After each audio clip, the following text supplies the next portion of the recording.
How would we know if we should continue trading or pull the plug on the data? I mean, once again, things like clear communication, visible trading, engaging with your data with a clear business plan. All these things are jumping out at me and saying, you must have a clear plan with your client. You must have clear engagement with your client. If these things are not happening, or if your client doesn't want to engage with you, or if they don't want to sit around the table with you and sit down and dot these things down, there seems to be a red flag wagging at me. So in my view, if I have no capability of contacting my client, if my client is not making any advance in contacting me, if they don't purchase or place any orders with me, if they don't give me any indication of making any payment with me, I would not necessarily pull the plug, but I would hold my hand on the tap that supplies the water.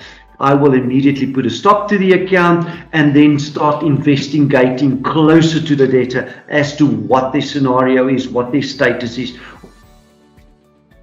or what they then decide strategically, like you've explained to length just now, where do they fit into my business and what status are they in my business and how are they going to affect my business should I stop trading with them. Because if they are one of my prominent clients, I mean, and we all know the 80-20 scenario. So if they are part of that 20% of the debtors that makes up 80% of my turnover, then I start making strategic plans about how I'm going to deal with this debtor and how I'm going to operate further with him.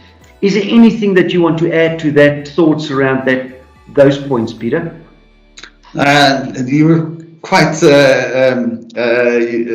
you gave basically the full picture over there. There's not much to add. I think common sense prevails in these type of things, and indeed you're right. Look at your key clients, support them wherever is possible, make very concrete agreements, put them in writing indeed, and communicate. So I think you summed it up very well, Martin.